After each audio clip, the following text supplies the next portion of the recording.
बातमी आपल्या हक्काची। ठाणे जिल्ह्यातील व आपल्या परिसरातील सर्व ताज्या घडामोडी पाहण्यासाठी शहापूर नववाहिनी न्यूज चॅनेलला सबस्क्राइब करा, लाईक करा आणि शेअर करा। मुख्य संपादक निलेश विशे। जेटली मेंबर आहे, गोंदिया जिल्हा, महाराष्ट्र।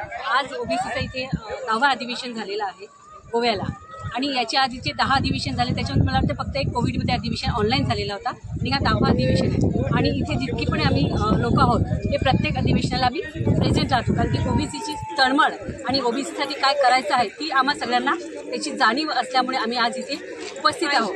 आणि जो ओबीसीचा छोटासा रोपटा बाबरा त्यावाजीने लावला होता तो आज खूप मोठा झालेला आहे, आणि त्या माध्यमातून प्रत्येक ओबीसीपर्यंत ही बातमी पोहोचलेली आहे की आपल्या अधिकारासाठी, आपल्या हक्कासाठी आपल्याला कसं लढावं लागेल। जर संविधानामध्ये 340वी कलम ओबीसीसाठी दिलेली आहे तरी पण आम्हाला तो हक्क आजपर्यंत मिळालेला नाही, कारण की आम्ही ह्या देशामध्ये आज 52% म्हणत होतो, पण आज आम्ही 60%च्या वर गेलेलो आहोत। तरी पण आम्हाला 27% आरक्षण आहे, आणि तेही आरक्षण आता काही वर्षाच्या आधी ते कमी केलेलं होतं।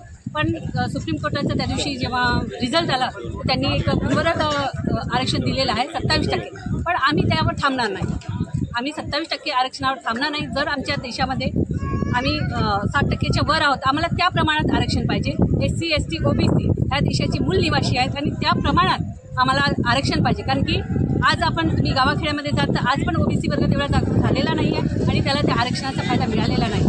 आज महाराष्ट्राचे CM साहेब आले होते आणि त्यांनी 57 बाबी ठेवलेल्या होत्या, तर ते इम्प्लिमेंट कुठे झालेल्या आहेत? फक्त ते बोलून गेलेले आहेत, ते इम्प्लिमेंट झालेल्या नाही। तर ह्या सगळे लॉलीपॉप देणं हा त्यांचं काम आहे।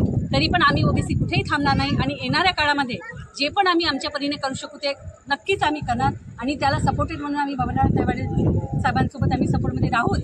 पण ही भूमिका जर त्यांनी वेगळी घेतली तर आम्ही पण आमच्या लोकांची वेगळी भूमिका घेऊन आम्ही आपलं वेगळं आंदोलन करण्याच्या भूमिकेमध्ये नक्कीच आम्ही समोरच्या याच्यामध्ये राहणार, कारण की हा काही पक्षाचा कार्यक्रम नाही।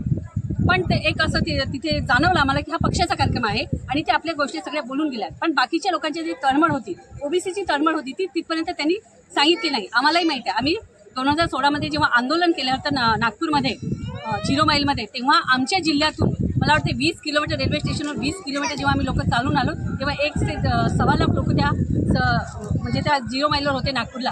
तेव्हाचा जो आंदोलन होता, आणि आजच्या आंदोलनामध्ये नक्कीच ओबीसीला ती तळमळ जाणीव झालेली आहे। पण तिथपर्यंत ओबीसी म्हणजे कुठे ना कुठे आता विचारामध्ये गुंतून आहे की कोणाला पकडायचा। पण आम्हाला जो पूर्ण हक्क देईल त्या देशामध्ये जितकी संख्यावारी उतकी उसकी हिस्सेदारी, हा जर आम्हाला देतील तेव्हाच आम्ही ह्या सगळ्या आंदोलनामध्ये समोर राहू। येणाऱ्या त्यांनी 11वा अधिवेशन बेंगळुरूला ठेवलेलं आहे, पण आम्ही तेव्हा विचार करू, कारण की आमच्याही बाबी आहेत। आम्ही गावाखेड्यामधून येणारे जितके इथे आहेत ते क्रीम लोक आहेत, आणि आम्ही इथून जे जाऊ ते सगळे तिथे आम्ही नक्कीच आमच्या लोकांना सांगू की आम्ही तुमच्यासाठी काय इथून घेऊन आलेलो, आमचा हिस्सा काय आलेला आहे। पण आम्हाला जे पाहिजे होतं, जे अपेक्षित पाहिजे होतं ते आज आम्हाला इथे मिळालेलं नाही।